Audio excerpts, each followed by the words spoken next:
오늘 김성수 목사님 이 부분들을 우리가 집중적으로 토의하는 게 목적이 아니고 이렇게 연결을 시킬 때 상당히 위험한 요소들이 있고 그 부분들이 정돈이 잘 돼 있는 부분들이 서로 연결이 될 때는 혼란을 가정시킬 수도 있다 하는 부분에서는 누구나 공감을 하실 거예요. 그리고 부분 이분 말씀이 옳다 그러다 하는 부분들은 컨텍스트가 있습니다. 그래서 앞에서 무슨 얘기를 했었나 또 뒤에 무슨 얘기를 하나 부분들은 살펴봐야 되고 거기에 대해서 예단할 필요는 없을 것 같고요.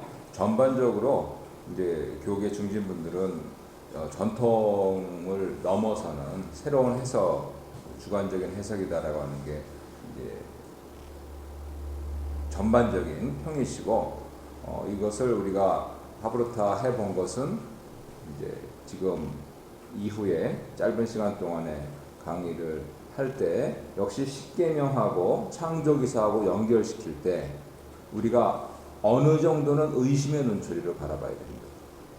창조기사를 창조기사로 보고 십계명을 십계명으로 볼 수 있는 능력이 전제된 상태에서 십계명의 관점에서 창조기사를 봐야지 이거를 그냥 무턱대고 연결시켜버리면 대단히 위험할 수 있다 하는 부분들이요. 그래서 저는 비교적 안전하다고 생각을 하는데 항상 그렇게 이제 경각심을 가지고 들으셔야 되는 거죠. 오늘 다른 거는 다 잊어버리셔도 됩니다. 왜냐하면 책에 다 있어요. 제가 요약 정리해 드리는 거기 때문에. 그런데 기왕에 우리 창세기 강좌를 들으시면서 제가 십계명 부분들을 이렇게 연결시키는 작업이니까 우리가 알고 있는 십계명에서 크게 세 파트가 있다. 유대주의. 저는 유대교라는 말은 안 씁니다. 유대교는 종교가 아니고 유대 사상이거든요. 마치 유교처럼 유가죠. 유교가 아니고 이제 공자 제사 드리는 분들은 소수고 그래서 유대주의, 그 다음에 개신교, 천주교, 신교, 구교 하면 좀 조금 작은데 간단하게 설명을 드리면 유대주의는 하나님이다 하는 게 1계명이에요. 우리 성경 찬송 뒤에 보면은 이거는 전문입니다. 지금 여기 하나님이다라고 하는 부분들. 근데 유대인들에게는 이것이 1계명이에요. 이것이 굉장히 중요해요. 왜냐하면 학자들은 이제 유대 기독교라고 하는 용어를 아주 편하게 씁니다. 우리는 기독교는 유대 연속 선상에 있다라고 그렇게 학자들은 얘기를 하는데 그런 맥락에서 기독교는 뒤에 있는 거잖아요. 잠시 뒤에도 그런 표현을 쓰겠지만은 그리스도인들은 유대인들의 전통에 편입한 거예요. 하나님의 이름을 그들에게 가르쳐 주셨어요. 그렇죠? 그리고 예수님도 유대인이셨어요. 왜요? 마리아가 유대인입니다. 그래서 그런 맥락에서 유대주의는 무엇보다도 자신들이 믿는 종교와 자신들의 민족이 이 여호와 신앙이다 하는 부분들을 십계명에 아예 처음으로 그냥 이거 없으면 안 된다는 거예요. 이게 대전제예요. 그 밑에 보시면은 개신교는 이거는 전제니까 다른 신을 두지 말라 이렇게 했잖아요. 그리고 그 천주교는 하나님을 흠숭하라. 네, 대동소이하게 그렇게 했다고요. 그러니까 유대주의와 기독교의 중요한 십계명의 차이점은 기독교의 전문으로 처리되어 있는 것을 이분들은 제1조에 두는 거예요. 실제 상황이에요. 그러면 문제가 생기죠. 기독교에서는 전문이 1조가 돼버리면 이게 흐트러져 버리잖아요. 여기까지 따라오셨죠? 예. 그러면은 무엇이 다른가 하는 부분들에 대해서 잠깐 이렇게 보셔야 되는데 유대주의의 2계명은 다른 신들을 있게 기독교의 1조가 여기는 2조로 들어가 있어요. 그리고 기독교의 2조가 유대주의의 2조로 들어가 있어요. 그죠? 개신교의 2조 보세요. 2계명. 유대주의의 2계명이잖아요. 따라오셨어요? 네. 예. 그러니까 기독교의 1조, 2조를 합해서 이계명으로 갖고 있는 게 유대주의예요. 왜? 기독교의 전문이 1조니까. 그런데 구교하고 신교하고 달라요. 구교에서는 하나님의 이름을 함부로 부르지 말아라. 그러면 우상숭배가 나와야 되는데 우상숭배가 없어요. 다시. 개신교에서는 오케이. 다른 신을 두지 마라. 하나님의 이름을 함부로 부르지 마라. 예, 제일 크게 한 거. 죄송합니다. 그랬을 때 우상을 만들지 말라 하는 부분들을 분명히 성경에 있는데 카톨릭은 함부로 부르지 마라 하고 끝이에요. 그러면 구교하고 신교에서 또 이게 순서가 흐트러져 버리는 거예요. 여기서. 그래서 그 뒤에 이제 자세한 내용들은 이제 곧 이렇게 쭉 참조를 해보시면은 특별히 이제 가장 중요한 조문으로서 안식일 지키는 것, 주의를 거룩히 지키는 것이 카톨릭에서는 3조예요. 개신교에서는 4조, 유대주의에서는 4조. 이러한 차이점이 있다 하는 거. 요것만 오늘 기억하시면은 이제 수업의 효과는 있겠습니다. 오케이? 네, 그렇게요. 유대교의 1조하고 기독교 1조하고 유대교의 1조는 기독교의 전문입니다. 나는 너희를 이집트에서 해방시킨 여호와다. 그러니까 제1계명 이렇게 기독교는 나가는데 유대교는 제1계명 나는 너희를 해방시킨 여호와다 이렇게 나갑니다. 이 부분들은 이렇게 그 현실적이고 다 이렇게 번역도 많이 되고 인터넷 서치하시면 되니까는요. 지금 말씀드리려는 내용은 이 책 십계명이라고 한 책 다행스럽게 번역이 되어 있기 때문에 이제 이렇게 되어 있으니까 여기에 있는 부분들을 요약 정리를 해드린 거고요. 이따가 쉬는 시간에 어차피 강의 들으시면 책 구경하시는 재미도 있으니까 요거는 이제 저 유학 보내주신 지도 교수님이 신해산 언약은 출애굽기, 그다음에 모압 언약은 신명기. 그래서 출애굽기 십계명하고 신명기 십계명하고 대동소이예요. 대동은 얼개가 같다. 소이는 1세들한테 줬냐, 2세들한테 줬냐. 그래서 대표적으로 왜 안식일을 지켜야 되냐 하는 게 가장 대표적으로 틀려요. 왜 지키라 그러겠어요? 1세들한테는 내가 창조했으니까 지켜 이거고 2세들한테는 내가 해방시켰으니까 지켜야 돼요. 그래서 이제 박사 논문으로 쓰신 거예요. 이게 한글로 번역해서 한 거고 영국에서 박사 논문 받으신 거고요. 나중에 보시고요. 근데 아신 교수 하시고 총신 교수하고 에스라 교수 하셨는데 2단으로 지금 몰려 있습니다. 그래서 토라 학교 청년들 한 2,500명하고 산에 들어가 계세요. 그렇게 놓고 봤을 때 이 십계명 문제가 그렇게 수월하진 않다.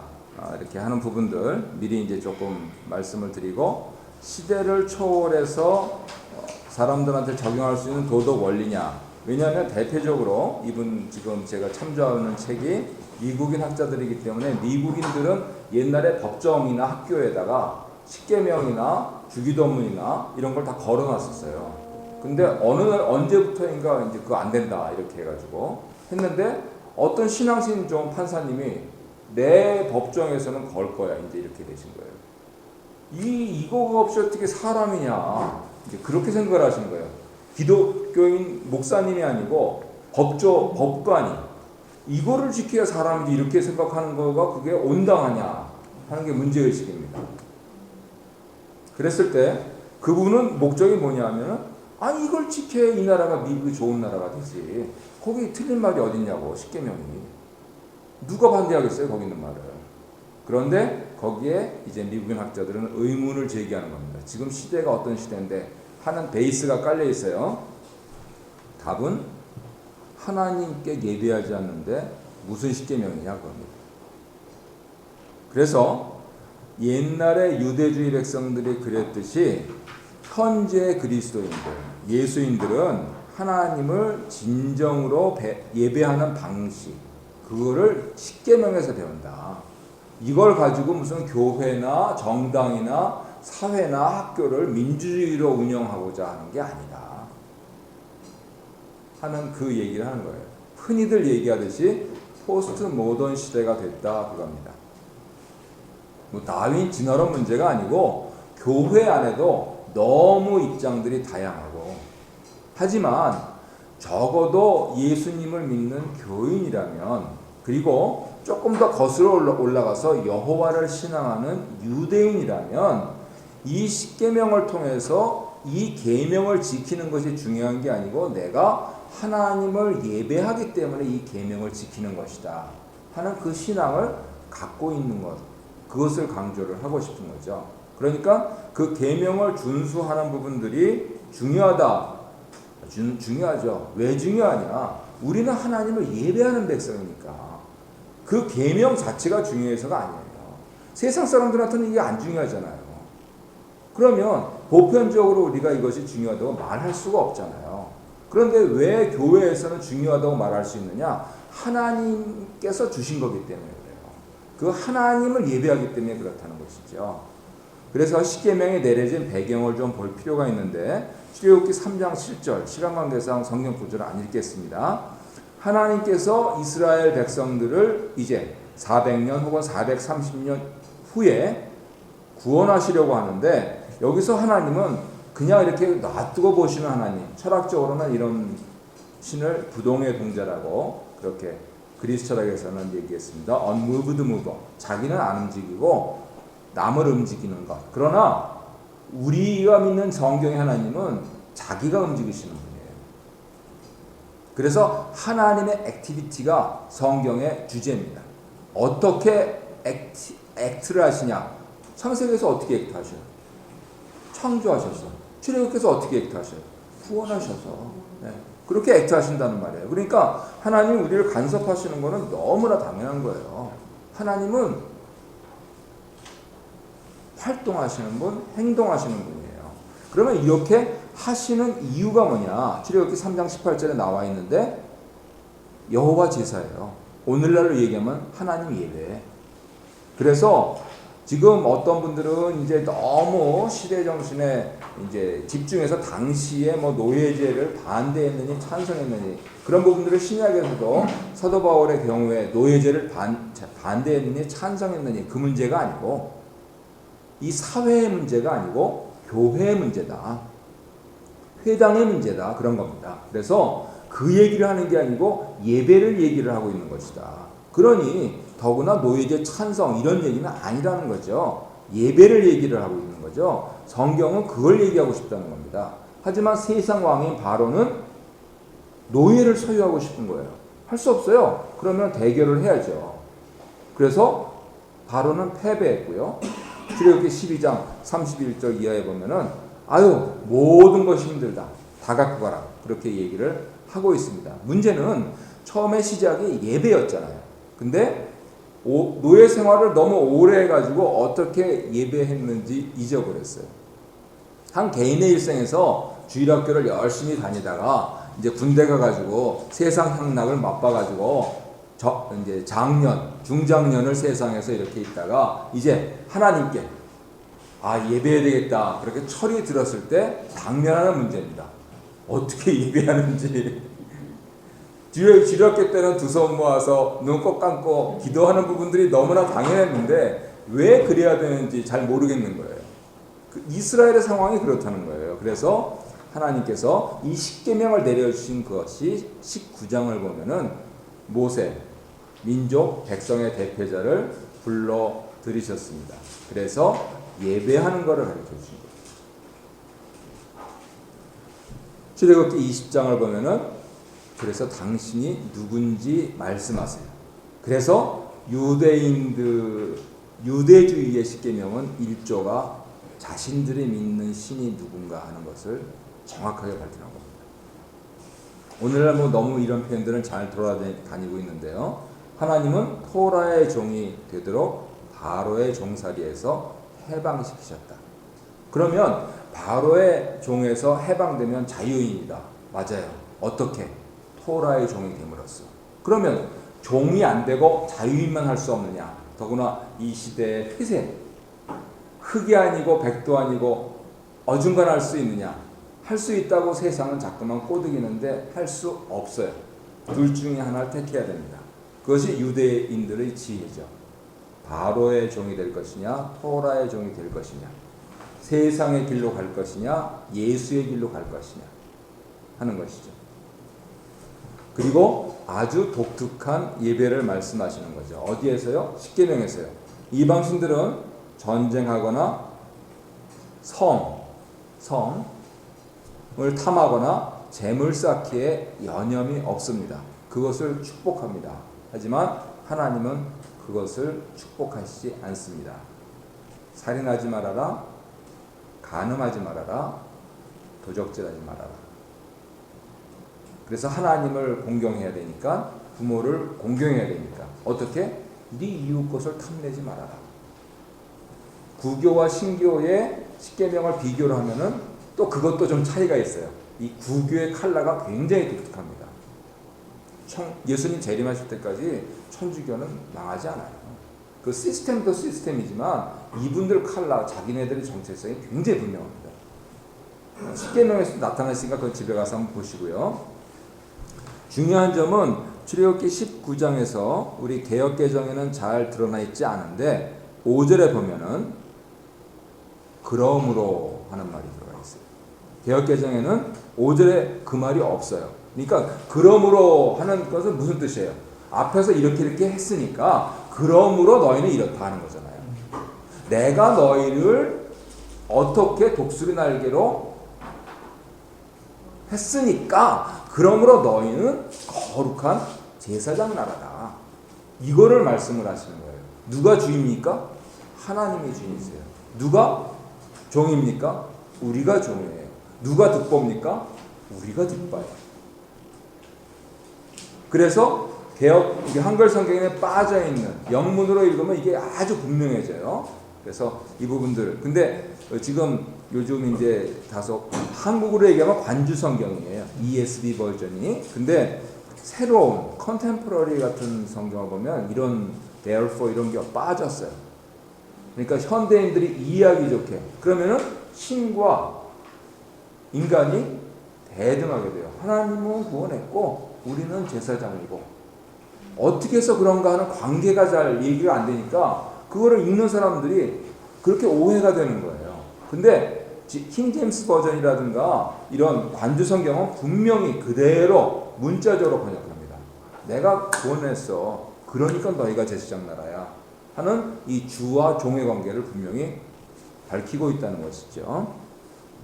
그랬을 때에 이러한 신앙에서 십계명 백성들이 너무도 중요한데 왜냐하면 세상 사람들이 십계명이 중요하구나 하는 것을 발견하는 것은 십계명을 지키며 사는 사람들이 있을 때만 가능합니다.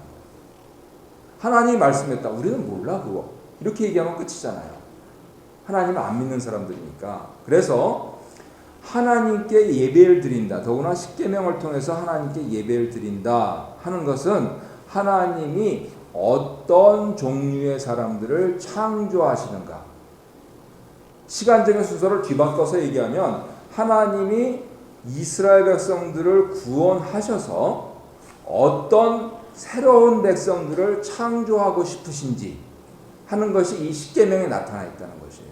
그렇게 놓고 보면 이제 수천 년이 흘러서 그 여호와 하나님을 믿고 그분이 보내신 예수 그리스도를 믿는 우리들이 일상에서 사는 삶이 하나님 앞에서는 중요하지 않은 게 없어요. 그래서 아주 재미있게 어떻게 표현했냐면 하나님 앞에서 쓰레기는 없다 그런 거예요. 그러면 우리가 심지어 죄진 것도 그런가요? 논리적으로 추론하면 그렇습니다. 물론 은혜를 더하게 하려고 주에 거하겠느냐 하는 말씀은 분명히 기억해야 되는데 우리들의 실패와 낙담까지도 하나님은 사용하세요. 그렇기 때문에 나의 보잘것없는 삶이 하나님의 계획 속에 있다 하는 부분들까지 연결시킬 수가 있는 것이죠. 하나님께서 우리를 구원, 구속, 신학적으로 두 얘기는 뉘앙스가 다릅니다. 그랬을 때 우리가 십계명을 갖게 되었는데, 이런 맥락에서 처음 질문, 인류 전체가 아닌 구원받은 사람들을 위한 지침이다 하는 부분들을 오늘날 교회는 분명히 가르쳐야 돼요. 이것을 혼동하고 있는 것이 기독교 나라예요.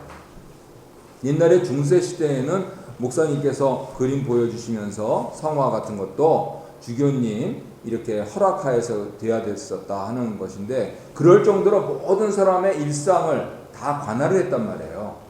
이러한 정신에서. 그런데 그때도 중요한 점은 용기 있는 사람들은 나 그거 못해 이렇게 한 거예요. 상징적으로 그냥 그런 사실이 있다는 게 아니고, 이해하기 좋게 말씀드리면 어떤 탁월한 화가가 있어서 자기의 붓끝으로 그거를 표현하고 싶은데 주교자가 안 돼 하면 그분은 붓을 꺾어요. 안 그려 이렇게. 그분이 용기가 있잖아요. 그 당시 상황은 기독교 나라예요. 그러면 기독교 정신에 어긋난다고 하는 지적을 받았을 때 붓을 꺾는 그 용기는 사실은 우리 초대교회 용기예요. 너희 자식들 예수 믿지 않아도 되게 우리를, 너희들은 죽어 이렇게 하면서 콜로세움에서 이렇게 죽어갔던 우리 순교신앙의 부모들이 아니야 하면서 용기를 냈던, 그래서 그 기독교 왕국이 이루어졌던 것이 이제는 그 전체 틀에서 봤을 때 안 그런 사람들이 용기 있는 사람들이 되는 거예요. 자기는 안 믿으면서 온갖 특혜 속에서 거기에 편승하기 위해서 나는 세례교인이고 뭐 어쩌고 저쩌고 이렇게 얘기하는 그런 상황들이 발생했었다는 것이죠. 목사님 저기서 십계명이 인류 전체가 아닌 구원받은 사람에 대한 지침이라 하셨는데, 예를 들면 예수 믿지 않더라도 도덕적인 지방을 충분히 십계명은 받을 수 있죠. 네, 그 부분들은 제가 조금 뒤에 말씀드리겠습니다. 조금 어려운 용어로 자연법이라고 하는데요. 그랬을 때 십계명을 우리는 지켜야 되느냐, 그런 질문은 성립이 안 하죠. 우리가 어떤 사람들이, 우리가 어떤 가문에서, 우리가 어떤 문중에서 났다 그러면 그냥 거기에 따라서 가는 거잖아요. 그런데 이거를 지켜야 되느냐 말아야 되느냐 하는 그 질문은 누구한테 타당하냐? 안 믿는 사람들한테 타당해요. 왜냐면 그들 가운데도 약간 도덕적인 사람들이 있어요. 아니 그러면 다 나쁜 사람, 그런 얘기가 아니고, 그것이 이제 소위 말해서 보편적으로 하나님의 형상론하고 적용되는 부분인데, 잠깐 뒤에 말씀드리겠습니다. 지금 이렇게 맥락에서 공통되는 질문이, 그러면 결국은 하나님을 예배하는 것이라면 우리가 예배하는 대상인 하나님이 누구신지, 그래서 우리가 그 예배를 통해서 그리고 십계명을 통해서 도덕적이 된다는 것, 도덕적으로 살아드린다는 것이 무엇을 의미하는지, 그리고 믿음이 뭔지 하는 부분들을 재정비해야 된다 하는 것이죠. 그래서 이 십계명 책에서 이 저자들은 이렇게 강조합니다. 믿음이라고 하는 것은 하나님 방식이 이 세상에서 반드시 승리할 것임을 확신하면서 목숨 거는 거다. 우리식으로 간단하게 표현하면 순교신앙이라는 것이죠. 근데 오늘날 이런 신앙이 없죠. 그래서 오늘날 베스트셀러 중에 하나는 제자입니까? 팬입니까? 예, 그런 것이죠. 자, 지금 이제 장로님 질문하신 부분들이 나오는데요. 흠 잡을 데 없는 불신자 도덕 분자가 틀림없이 있어요. 세상 사람들은 대개는 자기의 이익을 따라 살아요. 그런데 그렇지 않은 사람들이 있다는 것이죠. 그것은 사람이 하나님 형상의 피조물임을 반증하죠. 이런 의미에서 십계명을 자연법으로 볼 수도 있습니다. 그런데 여기서 중요한 것은 십계명을 이렇게 볼 수도 있다는 데에 주안점이 있는 것이 아니고, 십계명은 하나님을 예배하기 위한 것이다 하는데 주안점이 있다는 것이에요. 이것이 틀리다 나쁘다가 아니고 그거 중요해요. 그런데 본질적으로 십계명이라고 하는 것은 하나님을 믿고 거듭난 사람들, 예수를 믿고 거듭난 사람들, 우리가 간단하게 표현하면 교회, 그래서 이렇게 주장하면 무슨 얘기가 되냐면 오늘날 왜 이렇게 교회가 힘들어? 그러면은 그 하나님의 법을 교인들이 안 지켜서 그렇죠. 세상 사람들은 안 지켜도 돼요. 하지만 하나님은 우리에게 지키라고 주신 거라는 것이죠. 그래서 중요한 것은 이 계명의 어느 하나만 지킬 생각은 꿈에도 하지 말아라. 사도 바울은 성령의 열매를 원어에는 단수를 씁니다. 성령의 열매는 사랑, 희락, 화평, 오래 참음, 자비, 양성, 충성, 온유, 절제 9개가 있잖아요. 그런데 성령의 열매, fruit, 성령의 열매 하나라 그래요. 그게 무슨 뜻이에요? 사도 바울이 무슨 생각을 하면서 문법을 파괴하면서 그걸 쓰고 있어요. 뒤에는 9개를 쓰면서 여기는 하나라 그래요. 왜 그러겠어요? 9개가 안 되면, 이게 안 되면, 사랑부터 절제가 안 되면 성령의 열매가 아니에요. 그러면 새로운 문제에 직면합니다. 차라리 안 믿는 도덕군자가 그것을 안 지키는 신자보다 훨씬 나아요. 그죠? 근데 우리는 그렇게 얘기할 수 없죠. 우리는 구원받은 사람이잖아요. 그러면 이 문제가 어떻게 해결될까? 그 다음에 자연법이라고 하는 거, 이 자연법도 엄청나게 오랜 시간이 지나야 이해하실 수 있는데요. 그냥 이렇게 표현할게요. 서로 연결되는 접촉점이 있는데, 하지만 교회에서 말하는 거짓말과 세상에서 말하는 거짓말은 개념이 달라요. 이렇게 생각해 보세요. 라합은 거짓말쟁이에요? 아니에요? 거짓말쟁이죠? 근데 라합은 선의의 거짓말을 했나요? 아니에요. 자기 이익을 따라서 결혼했어요. 근데 라합은 구원받았어요. 그러면 교회에서 말하는 거짓말이 도대체 뭐예요? 아주 제가 극단적인 예를 들었어요. 이해하시기 쉽게. 아이들한테 너희들 거짓말하면 안 돼. 이렇게 가르치시는. 근데 성경 이야기의 라합 이야기는 그걸 어떻게 적용할 수 있겠냐는 거예요. 쉬운 문제가 아니에요. 이게 여기서 끝날 문제가 아니기 때문에. 그래서 개념이 다를 수 있다. 물론 대부분은 일맥상통하죠. 하지만 개념이 다를 수 있다는 것이죠. 그런 의미에서 교회의 중요성을 얘기하면서 십계명을 산다는 것은 교회를 세운다는 거예요. 그리고 예수인들이 이 사회를 위해서 활동하는 거예요. 교회 안에서 우리끼리 하자 그런 게 아니고 십계명을 제대로 지키고 살면 예수인들의 사회활동이 되는 거예요. 그것을 교회에서는 복음적인 삶이라고 불러요. 그것을 전도의 용어로 쓰자면은 이러한 예수인들을 보고 안 믿는 사람들이 예수께 다가가는 것이에요. 중요한 사실은 처음에 말씀드렸듯이 하나님은 활동하시는 분이에요. 말씀하심으로써요. 그래서 그냥 가만히 계셔도 되는데 하나님께서 십계명을 적어서 모세에게 주셨어요. 한 번도 아니고 2번. 모세가 화딱지 나가지고 깨트려 버려가지고. 그래서 하나님 말씀하셔서 우리가 하나님을 알게 된 것이죠. 그리고 이 하나님은 우리에게 예수님도 보내주셨어요. 그랬을 때 세상의 구원은 오직 예수를 믿어서 성과 재물과 언어를 사용하는 데 있어서 하나님께 순종하는 교회에 달려 있어요. 그렇다면 교회를 우리가 잘 이해를 해야 되는 것이죠.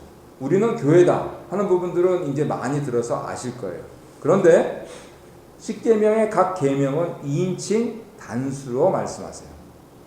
히브리어에서 시제는 제대로 이렇게 독해를 할 수 없어요. 컨텍스트를 봐야 돼요.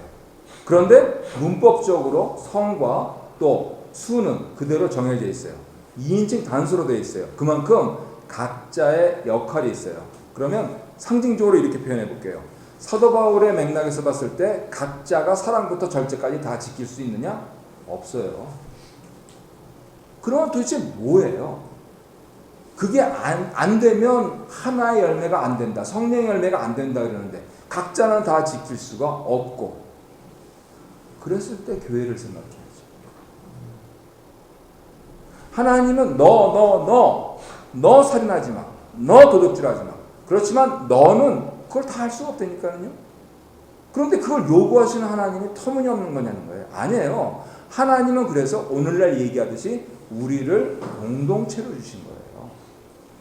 내가 이거를 잘한 것도 있죠. 하지만 내가 못하는 것도 많아요. 그러면 내 거를 보완하기 위해서 또 다른 지체를 주셨죠. 한 지체에 대한 그것이 공동체고, 그것이 교회고, 그것이 이스라엘 백성이에요. 그래서 오늘날에도 우리가 정말 부러운 게 이 유대인들이 왜 활개를 치는지 아십니까? 이 사람들은 11조는 기본이에요. 그냥 있으니까. 우리는 신약 백성이기 때문에 우리는 11조를 강조를 안 해요. 신약에 11조가 없어요. 구약만 있어요.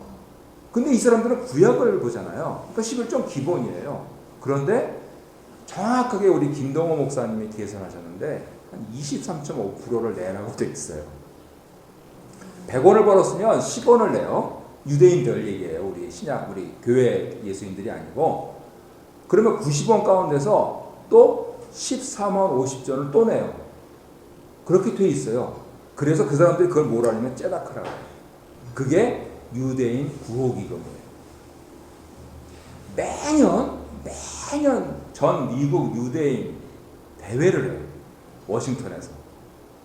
10년 전에 2억 불 모였어요. 누가 왔다 갔는지 압니까? 대선 후보 오바마가 왔다 갑니다. 그 사람들 1000불 이상 하면 뇌물이에요. 오바마한테 이 사람 저 사람 이 사람 저 사람이 1000불씩 해보세요. 10명만 있어도 10,000불인데 거길 왜 안 가요? 다 와가요. 지금 마찬가지예요. 그리고 거기에 모인 수천 명이 자신의 지역구 의원한테 가요. 그냥 안녕하세요 이렇게 인사하고 가는 거예요. 무시무시하죠. 의원들은 무시무시합니다. 진짜 가나다에서 유대인들 호수모임이 초승을 봤더니 네. 운동 끝나고 다 모여서 도네이션 하는데 전부 숙제를 끝내서 안 한 사람이 없더라고요. 네. 근데 그 우리가 상상하는 단의 초월이에요. 네. 그래서 경매를 붙이는데 아무런 값 없는데 엄청난 돈을 주고 그걸 사주더라고요.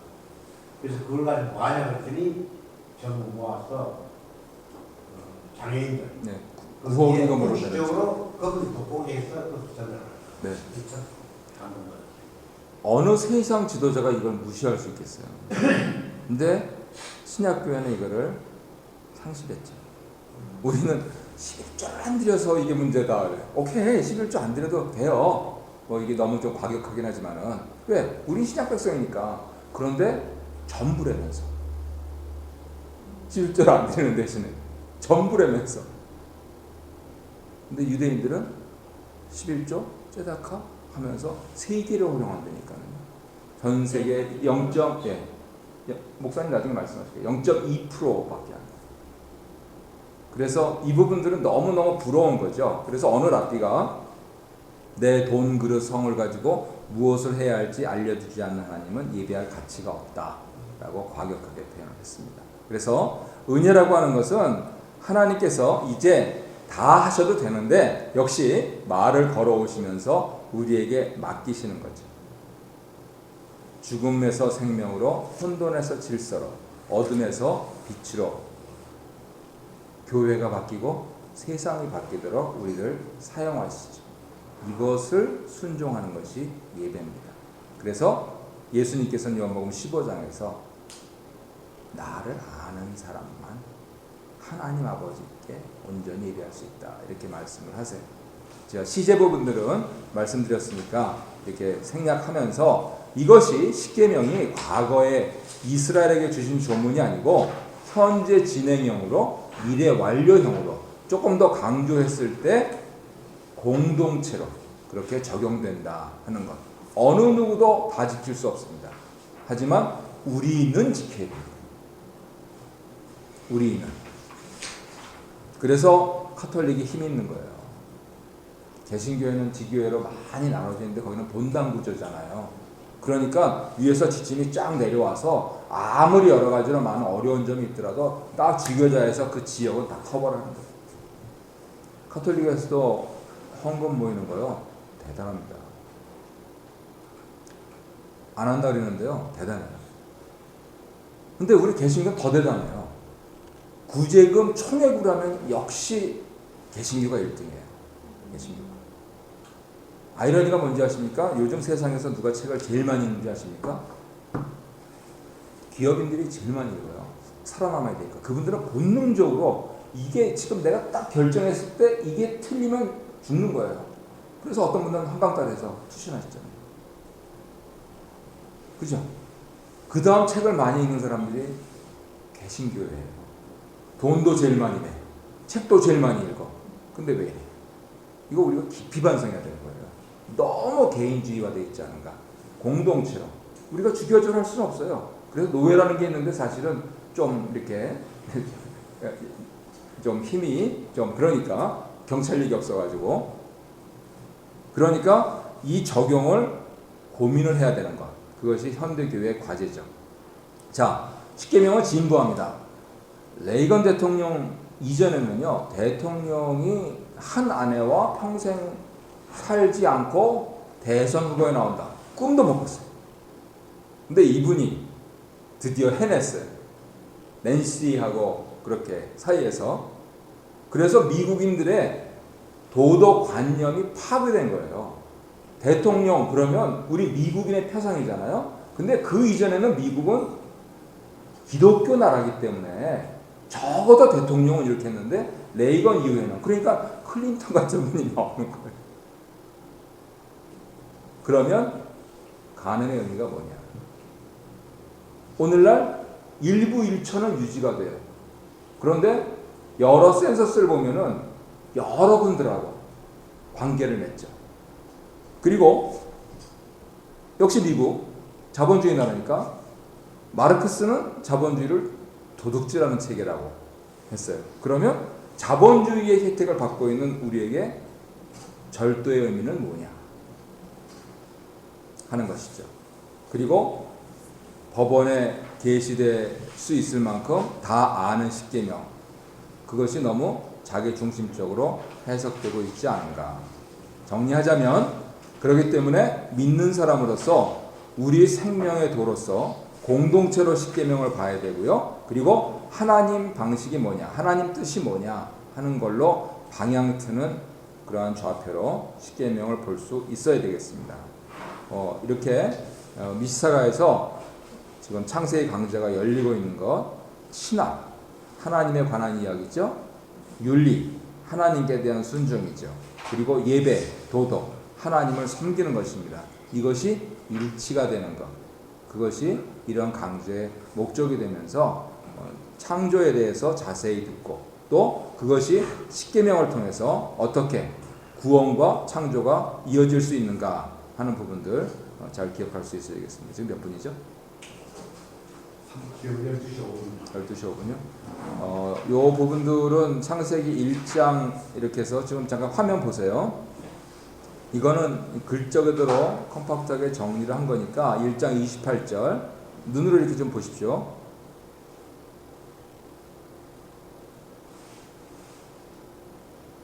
제가 박 목사님께 보내드려서 이메일로 발도를 할 테니까 그냥 적지 않으셔도 되고요. 28절에서 31절 채식주의라든가 이런 부분들 문제가 있죠. 안식일교회 같은 경우는 특히 이걸 강조하고요. 2장에서는 안식일하고 굉장히 중요합니다. 도대체 안식이 뭐냐 하는 부분들을 생각하셔야 되겠고요. 그 다음에 이름의 문제. 가장 제가 원통해 하는 것은 예수 안 믿는 사람들이 예수님 이름을 망령되이 일컫는 것입니다. 그리고 안식일이 부활이다. 3장에서는 옛날에 제가 총회장 지내신 목사님 설교 원고 써드렸었거든요. 근데 이제 가장 중요했던 것은 주일날 국가고시 그 부분들을 강하게 이거는 말도 안 된다라고 라디오 설교를 하셔가지고 아주 센세이션을 일으키셨습니다. 그래서 별도의 봉투도 받았었는데요. 우리 정체성이 상실되어 있다는 거죠. 비난할 필요는 없어요. 네. 우리를 이렇게 성찰하는 거니까. 그리고 노동의 문제. 그러면 안식일 계명하고 또 연결이 되죠. 도대체 안식이 뭐냐 하는 거예요. 그리고 9장에서 이제 육식하는 문제. 그렇다면 고기를 앞에 두고 하나님께 감사 기도 드리는 게 무슨 뜻이냐. 하는 부분들 정확히 알고 기도하고 먹어야 되겠죠.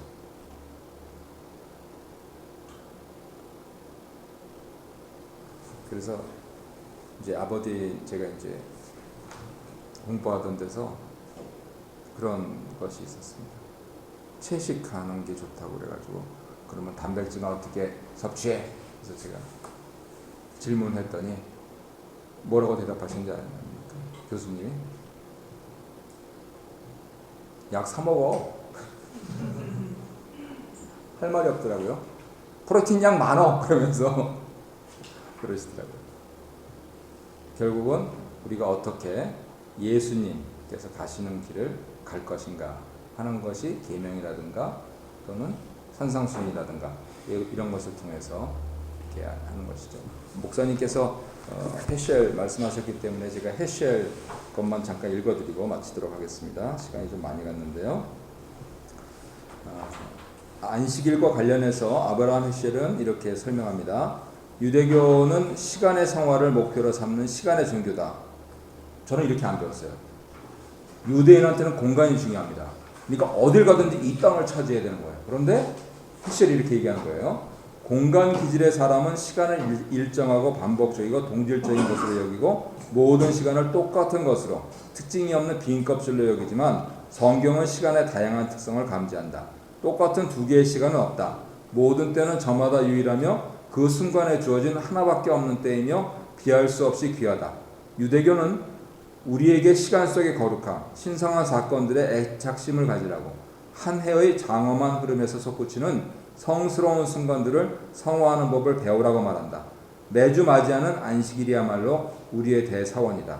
우리의 지성소는 로마 사람들과 독일 사람들이 태워 없애지 못할 성역, 배교라는 것이 쉽게 말살하지 못하는 성역이다. 그 성역은 다름 아닌 속죄일이다. 고대 랍비들은 인간이 회개할 때 인간의 죄를 벗겨주는 것은